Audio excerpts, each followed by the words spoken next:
Hallelujah. Mic mute है pastor जी। Okay, अभी mic mute है। कर रहा हूँ। आवाज आ रही है? अब आ रही है? अभी आ रही है।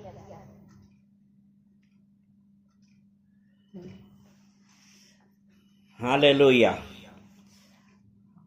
परमेश्वर के राज्य में हम लोगों के लिए सबसे जरूरी चीज क्या है?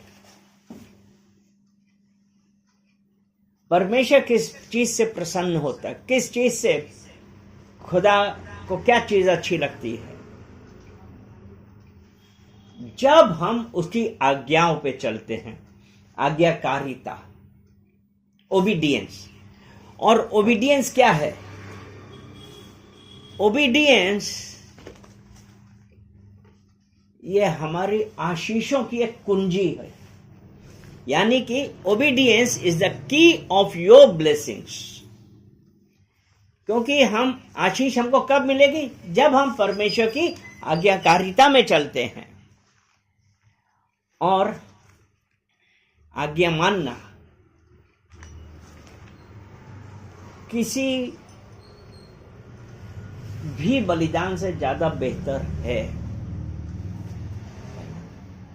वो तो ये सोचते हैं, अगर हम ये सोचें कि हम जाके ऐसा कर देंगे या वो बलिदान करेंगे, नहीं। आज्ञा मानना बलिदान से ज्यादा बेहतर है।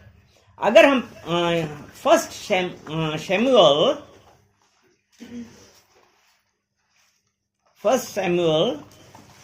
चैप्टर 15 और वर्स 22, पहला शैमुएल 15 और उसका 22 पढ़ते हैं तो इसमें लिखा है, क्या यहोवा होम बलियों मेल बलियों से उतना प्रसन्न होता है जितना कि अपनी बात के माने जाने से प्रसन्न होता है?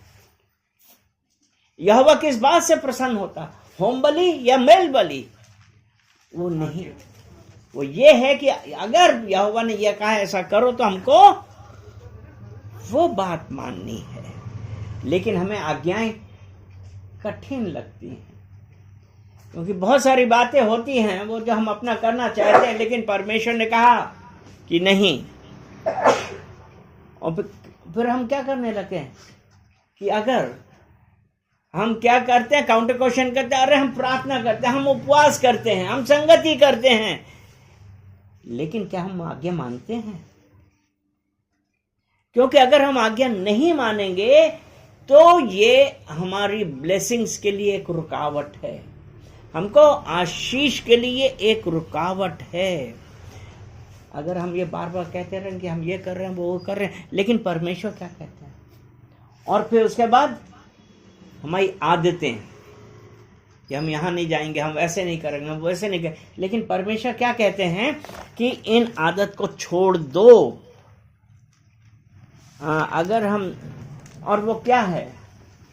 इन संसार की चीजों के लिए, क्योंकि संसार की बहुत सारी चीजें हैं, हम उसी में व्यस्त हैं।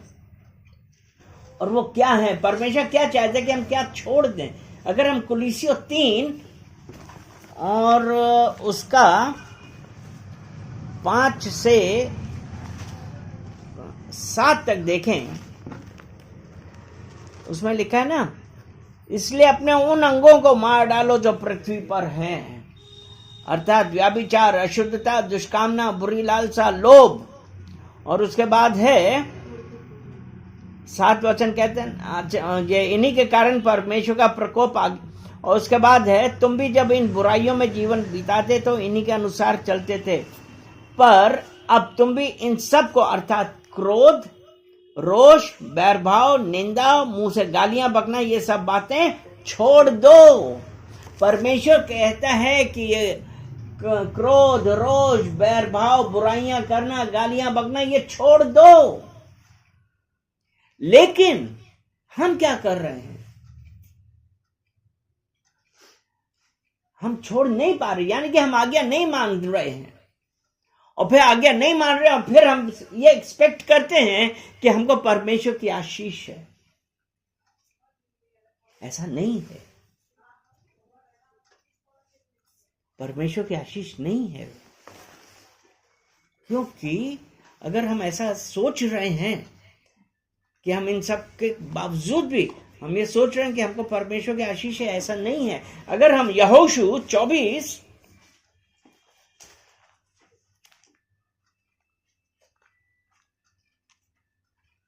और उसमें उसका 20 वचन देखते हैं, यदि तुम यहोवा को त्याग कर पराये देवताओं, मतलब हम यहोवा की आज्ञा ना मान के पराये देवताओं की सेवा करने लगोगे, तो यद्यपि वो तुम्हारा भला करता आया है तो भी वह फिर कर तुम्हारी हानि करेगा और तुम्हारा अंत भी कर डालेगा।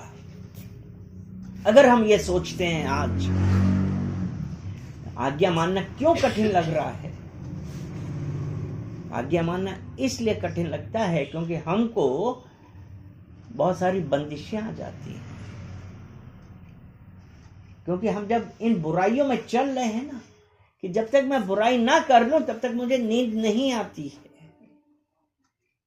इसीलिए जब हमने शायद लास्ट टाइम या लास्ट की बुराई करने में उसके दंड की आज्ञा देरी से होती है, इसलिए मनुष्य का मन बुराई करने के लिए रहता है। ये सबक उपदेशक में लिखा 8 में। बुरे काम के दंड की आज्ञा फुर्ती से नहीं दी जाती, इस कारण मनुष्यों का मन बुरा काम करने की इच्छा से भरा रहता है। क्योंकि बुरा काम तो हम आज्ञा नहीं मानते, हम ओबीडियंस में नहीं चलना चाह रहे हैं, क्योंकि हम इन सब चीजों से भरे हुए हैं। हमको वही अच्छा लग रहा है। और इस आदत को छोड़ने के लिए क्या हुआ? आदत इतनी, जब तक हम उस परमेश्वर के साथ एक रिश्ता नहीं बनाएंगे। और क्या होता है कि हमको जो परमेश्वर को छोड़ के जो सांसारिक चीजें हैं वो हमको अच्छी लगती हैं, तो इसलिए हमको ब्लेसिंग्स नहीं मिलेंगी। हमारा किसी के साथ कुछ झगड़ा है, हम क्षमा नहीं करेंगे।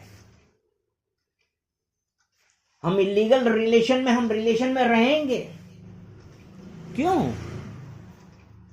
क्योंकि हम इस संसार की चीजों में खुश हो गए। आज क्या हम माफ कर पाते हैं? हमको माफ करना सबसे कठिन लगता है। लेकिन परमेश्वर का तो वचन रोमियो 12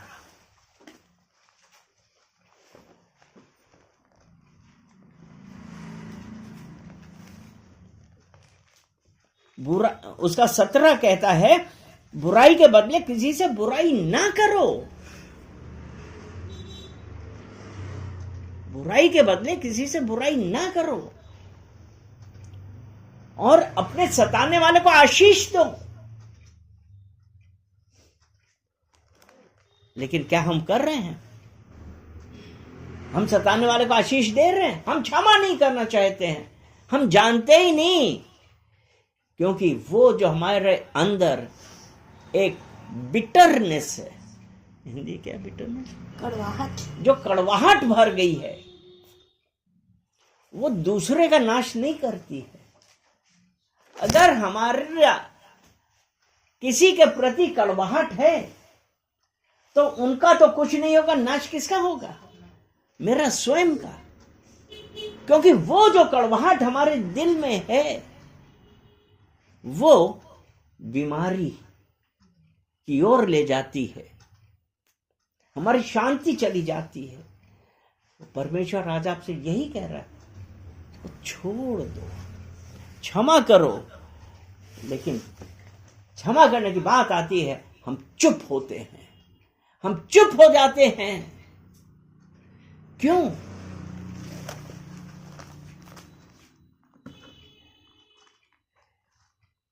चुप इसीलिए हो जाते ना कि बुरे काम के दंड की आज्ञा,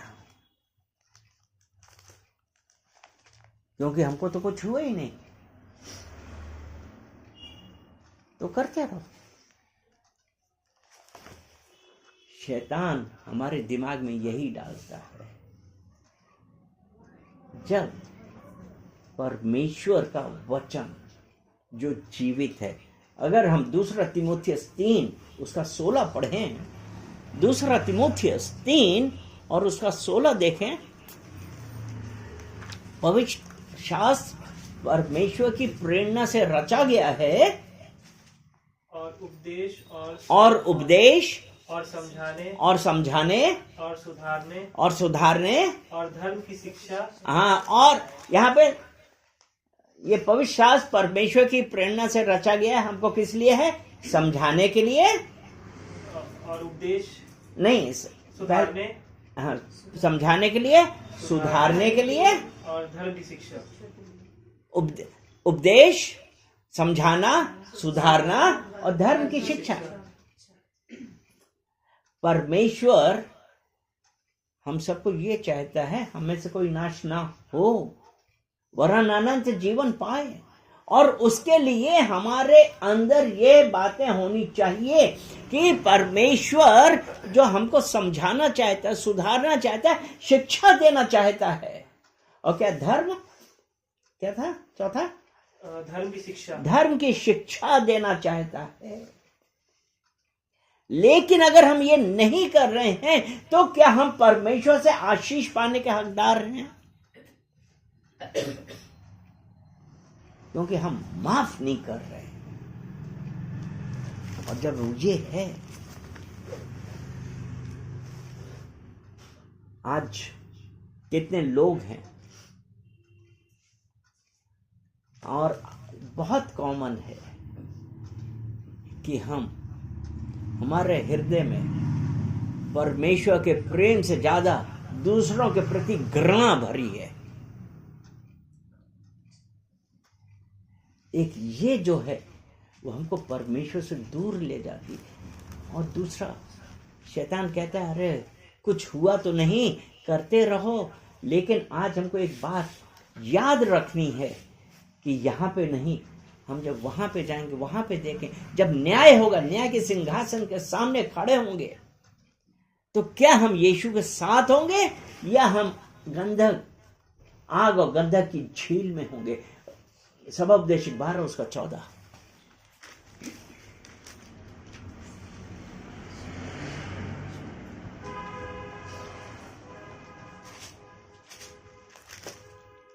क्योंकि परमेश्वर सब क्यों? कामों, हाँ, क्योंकि परमेश्वर सब कामों, यानी कि यहाँ पे आप ये देखें कि परमेश्वर ने यहाँ पे क्या कह रहा है? क्योंकि परमेश्वर सब कामों, ये नहीं है कि सिर्फ इस वाले काम का या उस वाले काम का, झूठ बोलने का या उस काम का। चाहे आपने अच्छा काम किया हो चाहे बुरा काम किया हो, तो वो ये कह रहा है परमेश्वर सब कामों का और सब गुप्त बातों का। आप यहाँ पे बैठ के भी अपने अंदर में अगर आप किसी के विरोध में भी कुछ सोच रहे हैं, ध्यान रखिए हमेशा, अभी आप हाथ यहीं पर लगाए रहिए। भजन संहिता 139 उसका 16 हम देखेंगे।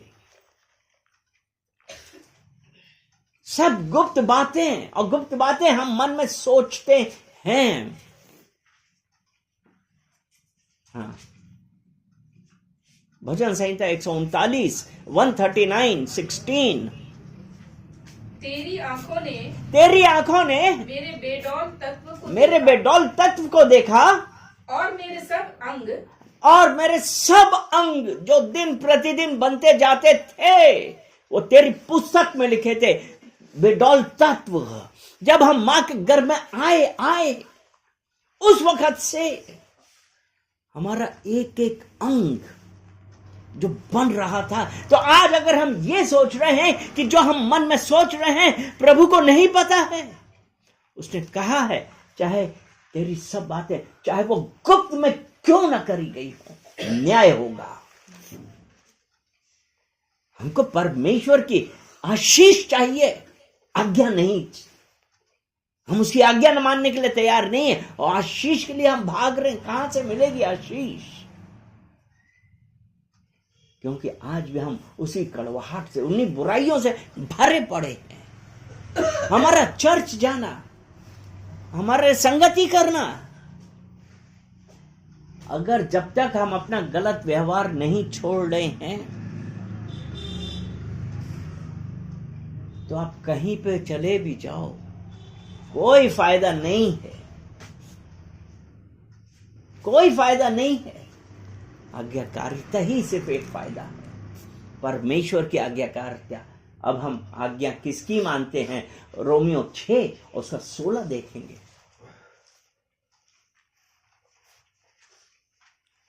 Romans chapter 6 verse 16। क्योंकि तुम नहीं जानते क्योंकि तुम नहीं जानते कि जिसकी आज्ञा मानने के लिए जिसकी आज्ञा मानने के लिए तुम अपने आप को दासों के नाई सौंप देते हो, उसी के दास हो।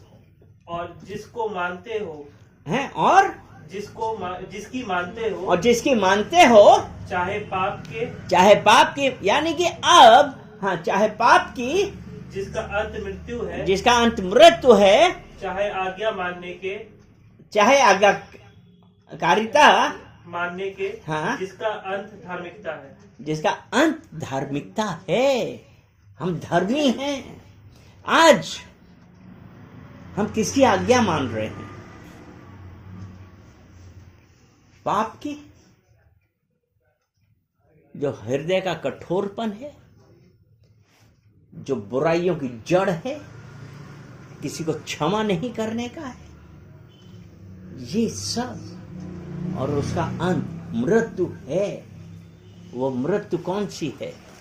आग और गंधक की झील में जलने वाली है। तो अगर हम ये सोच रहे हैं कि इस धरती पे कुछ नहीं हुआ, यहां पे कुछ नहीं है, लेकिन वहां उस कष्ट में जो होगा वो हम सह ना सकेंगे, क्योंकि लाजर और उस अमीर व्यक्ति के बारे में पता है। वो क्या कह रहा है? उंगली भिगो के ले आओ, रेहोटो को छू। अमीर व्यक्ति, क्योंकि वो क्षमा दया कुछ नहीं थी। आज हम कहां हैं? क्योंकि हर एक बात का न्याय होगा। हम व्यवहार नहीं छोड़ रहे, क्योंकि जब तक हम नहीं छोड़ेंगे आशीष नहीं आएगी।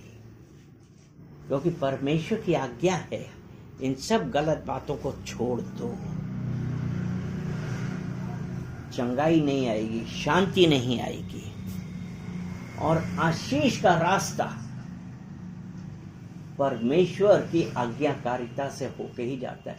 अभी हमने पढ़ा था ना 6 का 16, रोमियो 6 का 16, आज्ञाकारिता, आज्ञा मानना जिसका अंत धार्मिकता है। तो आशीष का रास्ता कैसे है? आज्ञाकारिता से होके जाता है। अगर हम आज्ञाकारी हैं तब, क्योंकि आज्ञाकारिता का और क्या मतलब है? आज्ञाकारिता भरोसा, यहोवा के ऊपर, परमेश्वर के ऊपर भरोसा है।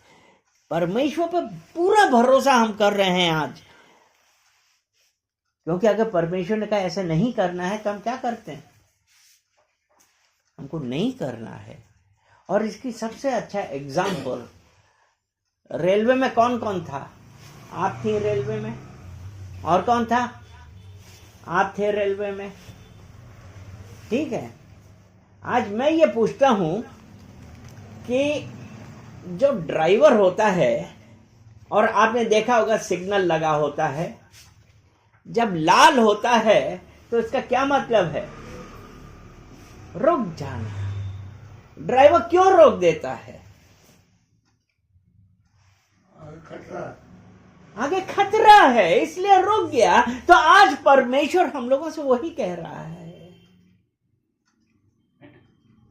कि इन सब चीजों से बाहर आओ। पीला सिग्नल नहीं है कि धीमे धीमे बढ़ो, कौशन से चलो, नहीं, वहां पे सिर्फ दो हैं, लाल और हरा। आज हमारे ऊपर है कि हम कौन सा सिग्नल देख रहे हैं, क्योंकि वो ये नहीं पूछता है क्यों रुके। इवन जो हम लोग ट्रेन में बैठे होते हैं तो क्या कहते हैं, लाल सिग्नल हो गया, इसका मतलब कुछ कारण है इसलिए रुकी है। हम ये नहीं कहेंगे कि क्यों लाल सिग्नल हुआ। क्या हम कहते हैं कि क्यों लाल सिग्नल हुआ? तो आज वही है कि रुकने में ही सुरक्षा है। अगर आप कुछ दिनों के आई थिंक कुछ साल पहले आपने सुने होंगे ना, कितने भयंकर भयंकर एक्सीडेंट हुए। ट्रेन एक के ऊपर एक चढ़ गई, हजारों वो मतलब सैकड़ों लोग मर गए या इंजर्ड हुए, व्हाटएवर। क्यों? लाल सिग्नल जंप हुआ। और उसी तरह परमेश्वर की हर आज्ञा हमारी सुरक्षा के लिए है। परमेश्वर की हर आज्ञा हमारी सुरक्षा के लिए है। अपनी समझ का सहारा ना ले। नीति वचन 3 और उसका 5। अपनी समझ का सहारा ना ले, वरन संपूर्ण मन से यहोवा पर भरोसा कर। वरन संपूर्ण मन से यहोवा पर भरोसा करना। अपनी समझ का सहारा ना ले, वरन संपूर्ण मन से यहोवा पर भरोसा करें। अगर हम अपनी समझ का सहारा लेते तो परमेश्वर ने जब अब्राम को कहा, उत्पत्ति 12 उसका 1 हम देखते हैं।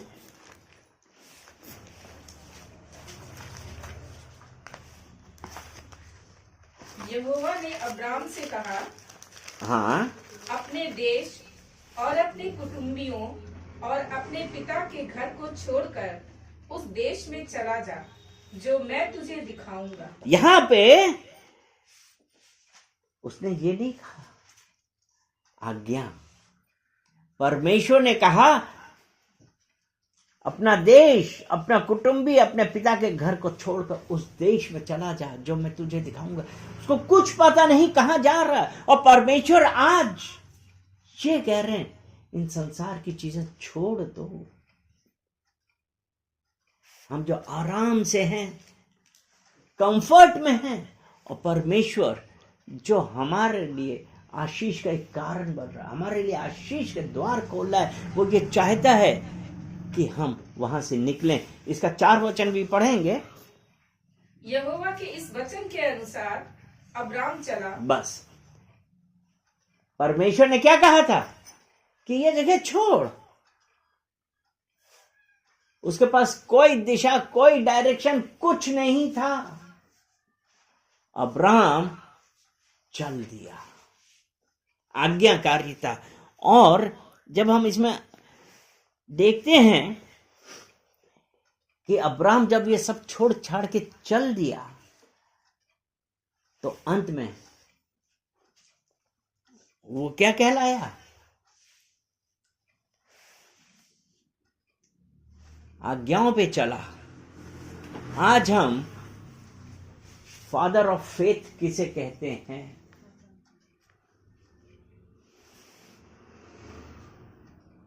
अब्राम को आज हम क्या कहा जाता है? Father of faith. उसने आज्ञा मानी, कोई डायरेक्शन नहीं, लेकिन परमेश्वर की आज्ञा, एक आशीष का रास्ता खुला। आज हम कहां हैं? क्या हम परमेश्वर की आज्ञाकारिता में चल रहे हैं? दूसरा एग्जाम्पल है नूह। नूह के बारे में तो सब जानते हैं। परमेश्वर ने उसे क्या कहा? एक जहाज बनाओ। उत्पत्ति 6 उसका 14। इसलिए तू गोपेर वृक्ष की लकड़ी का एक जहाज बना ले यानी कि परमेश्वर ने उसको क्या कहा, जहाज बनाने को कहा। और क्यों कहा था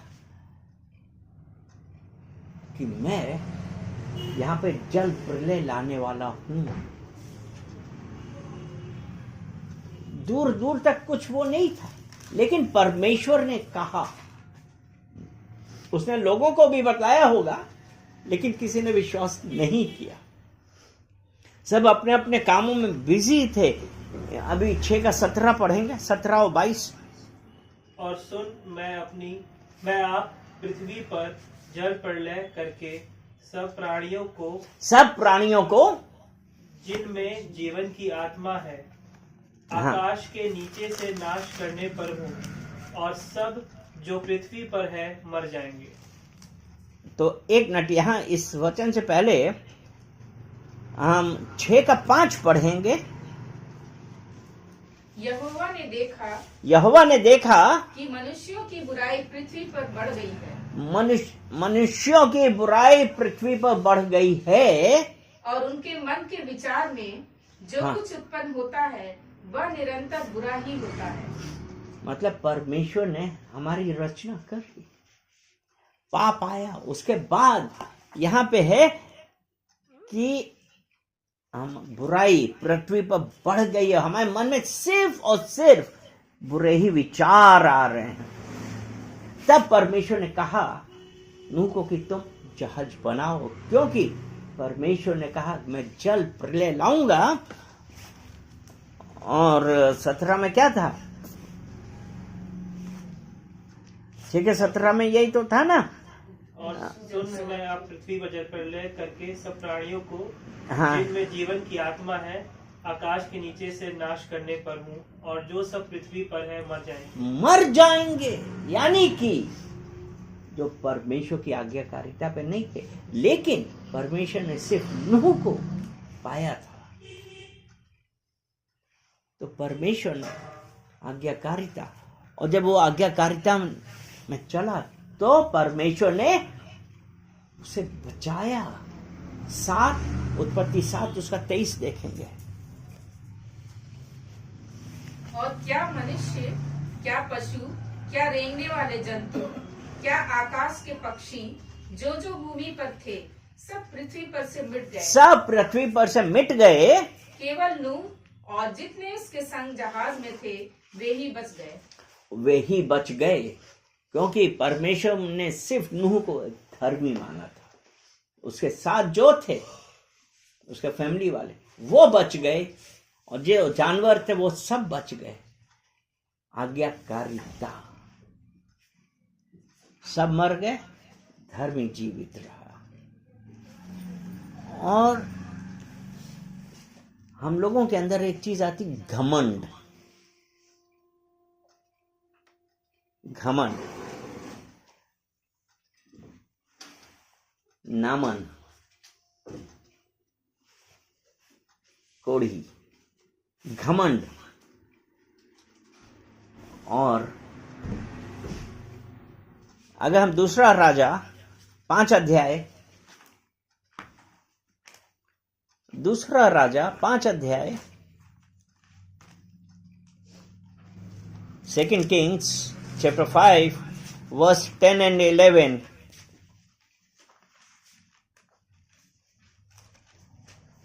तब एलिशा ने एक दूत से उसके पास ये कहला भेजा, हाँ, तू जाकर यरदन में 7 बार डुबकी मार। यहाँ पे एलिशा ने क्या किया कि नामन को, खुद नहीं आया एलिशा बाहर, उसने अपने नौकर को कहा कि जाके उससे कहो यरदन में जाके 7 बार डुबकी मार ले। आगे, तब तेरा शरीर ज्यों का त्यों हो जाएगा। तब तेरा शरीर ज्यों का त्यों हो जाएगा। हाँ, और तू शुद्ध होगा। हाँ, आगे, उसके आगे, परंतु नामान क्रोधित हो, हाँ, नामान क्रोधित हुआ, यह कहता हुआ चला गया, मैंने तो सोचा था कि अवश्य वह मेरे पास बाहर आएगा, हाँ, और खड़ा होकर अपने परमेश्वर यहोवा से प्रार्थना करके कोढ़ के स्थान पर अपना हाथ फेर कर कोढ़ को दूर करेगा। यहाँ पे नमन जो एक अधिकारी था वो क्रोधित हुआ, एक तो वो बाहर नहीं आया और वो कहता हम तो ये सोच रहे थे कि मैं खड़ा हूं वो बाहर आएगा, यानी कि घमंड। लेकिन क्या हुआ, उसने जब आज्ञा मानी, उसका 14 वचन हम पढ़ेंगे। तब उसने परमेश्वर के भक्त के वचन के अनुसार, परमेश्वर के भक्त के वचन के अनुसार यरदन को जाकर उसमें 7 बार डुबकी मारी और उसका शरीर छोटे लड़के का सा हो गया और वह शुद्ध हो गया, चंगा हो गया। जो कोढ़ी था वो हमारा परमेश्वर, अगर हम आज्ञाकारिता में चलते हैं, हर बीमारी से, हर प्रॉब्लम से हमको छुड़ाने में सामर्थ्य परमेश्वर है। लेकिन हमारे लिए जरूरी है कि हम अपना घमंड छोड़ें, हम अपना स्वभाव बदलें। तब जब उसने दीन हुआ, उसको घमंड नहीं था, क्योंकि एक दास ने कहा कि अगर वो कह रहा है तो एक बार ये भी करके देख लो। आज हम क्या दीन होते हैं? हम दीन नहीं हो पा रहे हैं क्योंकि हम आज्ञाकारिता में नहीं चल रहे हैं, क्योंकि आज्ञाकारिता में हम उतना बदल नहीं रहे हैं, हमारा स्वभाव नहीं बदल रहा है। तुम्हारे मन स्वभाव के नए हो जाने से तुम्हारा चाल चलन भी बदलता जाए। रोमियो 12:2।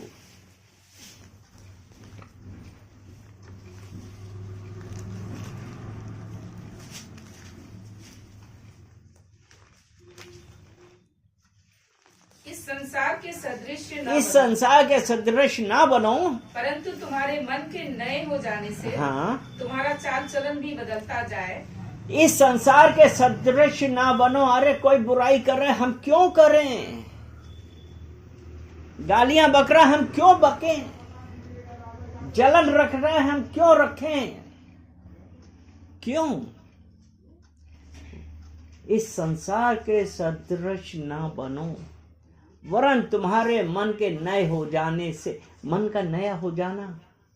इसलिए यदि कोई मसीह यीशु में है तो वो एक नई रचना है, नई सृष्टि है।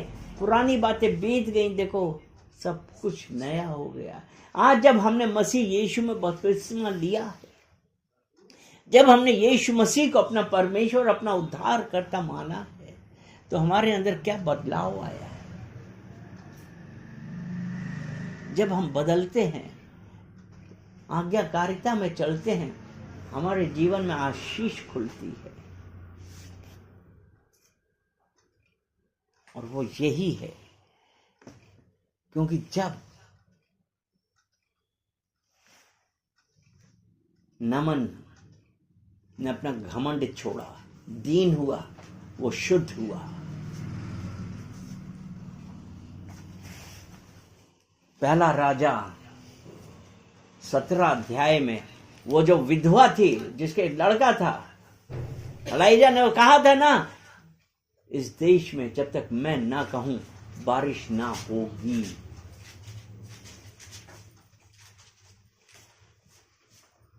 एलिय्याह के लिए यही तो था, एलिय्याह ने यही तो कहा था। और 17 में 12 और 13 पढ़ेंगे। उसने कहा, तेरे परमेश्वर यहोवा के जीवन की शपथ, मेरे पास एक, यानी कि परमेश्वर ने एलिय्याह को बोला था कि अभी नाले के पास का पानी खत्म हो गया, और तो मैंने एक विधवा को आज्ञा दी है। तो अब वो जाके विधवा से कहता है कि मेरे लिए पानी ला, फिर कहता है मेरे लिए एक छोटी रोटी भी बना लाना। और उस वक्त समय क्या था? अकाल था, क्योंकि इसीलिए जब नाले का पानी सूख गया था, तब परमेश्वर ने उसको यह आज्ञा दी थी। हाँ पढ़िए। तो बुढ़िया ने, वो विधवा ने क्या कहा? हाँ पढ़िए। उसने कहा, तेरे परमेश्वर यहोवा के जीवन की शपथ, मेरे पास एक भी रोटी नहीं है, केवल घड़े में मुट्ठी भर मैदा और कुप्पी में थोड़ा सा तेल है, और मैं 2-1 लकड़ी बीन कर लिए जाती हूँ। यहाँ पे घड़े में मुट्ठी भर आटा और एक कुप्पी में थोड़ा सा तेल है। थोड़ा सा आटा, थोड़ा सा तेल। और वो ये कहती है मैं लकड़ी बीन के ले जाती हूं कि मैं रोटी बनाऊं जिसे खा के मैं और बेटा, आगे पढ़िए, कि अपने और अपने बेटे के लिए उसे पकाऊं और हम उसे खाएं फिर मर जाएं। हम उसे खाएं और मर जाएं। यानी कि यहां पे सिचुएशन इतनी खराब थी, वो ये कह रही थी अब हमारे पास इतना ही जरा सा आटा है, जरा सा तेल है, लकड़ी बीन के ले जा रहे हैं, रोटी बनाएंगे, खाएंगे और उसके बाद मर जाएंगे, क्योंकि कुछ उम्मीद नहीं है। लेकिन आगे जब हम देखते हैं 16 वचन में देखते हैं क्या है। यहोवा के उस वचन के अनुसार हाँ। जो उसने एलिया के द्वारा कहा था, न तो उस घड़े का मैदा समाप्त हुआ और न उस कुप्पी का तेल घटा। यानी कि वो आज्ञाकारिता, परमेश्वर के दास एलिया ने उससे कहा था मेरे लिए रोटी ला, वो लेके आई। और आज हम जब आज्ञाकारिता में चल रहे हैं, हमारे स्टोर में कोई चीज की कमी ना होगी। हालेलुया। तो आज आज्ञाकारिता हमारे आशीष का दिन है। आज्ञाकारिता हमको आशीष में रखेगा। बस ये है, क्या आज हम अपने आप को बदलने के लिए तैयार हैं? क्योंकि आधा आधा काम कर नहीं, अगर हमने आधा माना आधा नहीं माना, इसका मतलब यही है कि हमने बिल्कुल नहीं माना। तो वो भी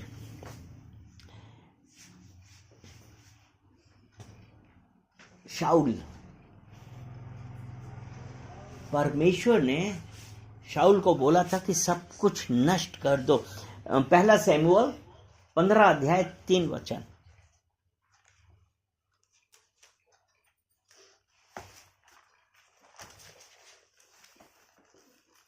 इसलिए अब तू जाकर अमालेकियों को मार, अब तू जाके अमालेकियों को मार, और जो कुछ उनका है हाँ, उसे बिना कोमलता किए नष्ट कर। यानी कि बिना कोमलता किए हुए नष्ट कर। जो कुछ उनका अमालेकाइट्स का जो भी है सब नष्ट कर। हाँ, क्या पुरुष क्या स्त्री, क्या पुरुष क्या स्त्री, क्या बच्चा क्या दूध पीता, क्या बच्चा क्या दूध पीता, क्या गाय बैल, क्या भेड़ बकरी, क्या ऊंट, क्या गधा, सबको मार डाल। सबको मार डाल। परमेश्वर ने ये कहा था शाऊल से, लेकिन उसने क्या किया? 15 का 13। तब शमूएल 15 का 9। परंतु अगाग पर और अच्छी से अच्छी भेड़ बकरियों, गाय बैलों, हाँ। मोटे पशुओं और मेमनों और जो कुछ अच्छा था, उन पर शाऊल और उसकी प्रजा ने कोमलता की और उन्हें नष्ट करना ना चाहा। परंतु जो कुछ तुच्छ और निकम्मा था, उसका उन्होंने सत्यानाश किया। परमेश्वर ने कहा सब कुछ नष्ट कर देना, लेकिन उन्होंने क्या किया? अधूरी आज्ञाकारिता। क्योंकि जो अच्छा अच्छा था वो सब बचा लिया। और उसका 11 जब हम पढ़ते हैं, मैं शाऊल को राजा बना के पछताता हूँ, क्योंकि उसने मेरे पीछे चलना छोड़ दिया और मेरी आज्ञाओं का पालन नहीं किया। परमेश्वर अब ये कह रहे हैं,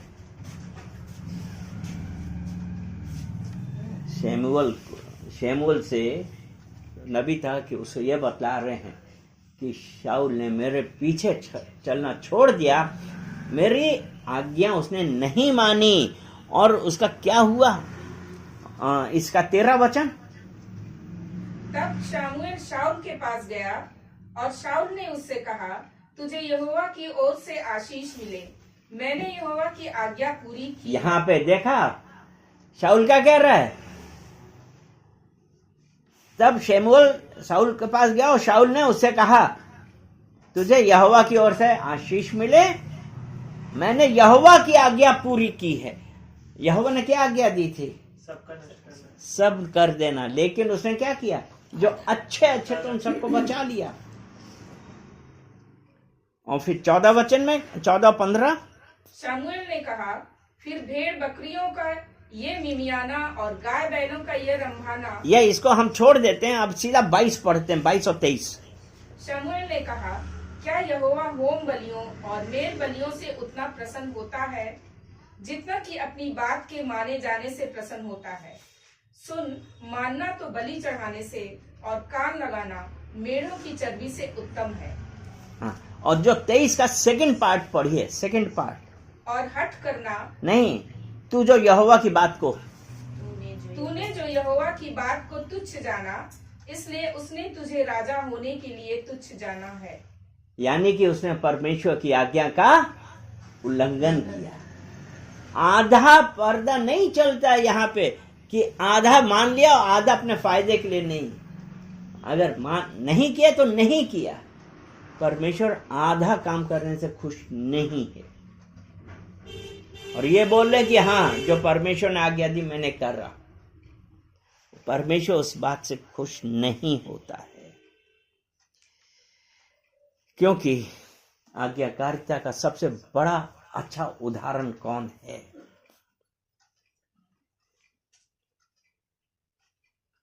यीशु मसीह आज्ञाकारिता का सबसे अच्छा उदाहरण है। यूहन्ना 6 उसका 38, 6:38, जॉन 6:38।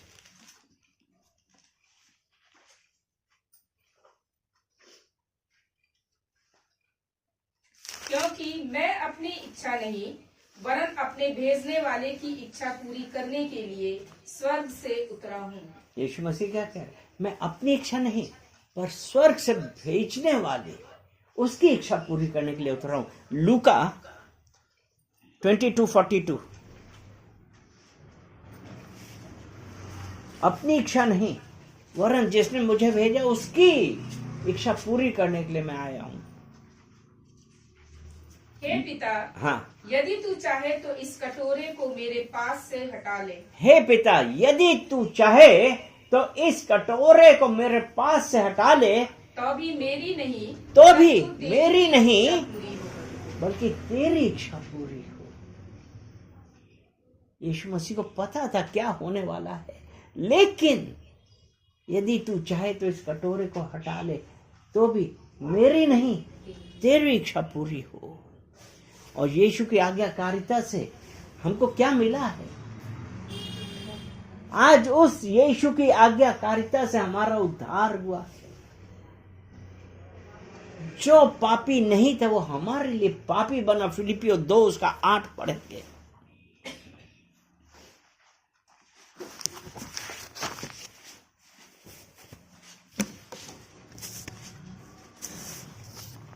और मनुष्य के रूप में प्रकट होकर अपने आप को दीन किया, अपने और आप- यहाँ तक आज्ञाकारी रहा कि मृत्यु, हाँ, क्रूस की मृत्यु भी सह ली। उसने क्रूस की मृत्यु सह ली। परमेश्वर की आज्ञाकारिता में चलना। आज हम कहां पे हैं? क्या हम उसकी कुछ भी आज्ञाओं पे चल रहे हैं? हमको आशीष चाहिए, आज्ञाकारिता नहीं। आज्ञाकारिता हमारे आशीष का द्वार है। हमको परमेश्वर से यही कहना है कि परमेश्वर पवित्र आत्मा मुझे बदलिए। मुझे बदलिए। मैं परमेश्वर की आज्ञाकारिता में चलना चाहता हूँ। मैं परमेश्वर की आज्ञाकारिता में चलना चाहती हूँ। और मैं ये कहता हूँ और मैं ये कहती हूँ कि आज्ञाकारिता कि आज्ञाकारिता कोई बोझ नहीं है, कोई बोझ नहीं, वरन वरन ये परमेश्वर के परमेश्वर के चमत्कारों का चमत्कारों का द्वार है। द्वार है। धन्यवाद करते हैं कि पिता परमेश्वर पिता परमेश्वर कि आपने हमारा मन बदला आपने हमारा मन बदला, और आपने अपने वचनों के द्वारा आपने अपने वचनों के द्वारा हम लोगों को आज्ञाकारिता के बारे में बतलाया। आगे बढ़ने के हम धन्यवाद करते हैं। सारा आदर महिमा हम आपको देते हैं, बाद में आपको देते हैं। यीशु मसीह के नाम से आमीन।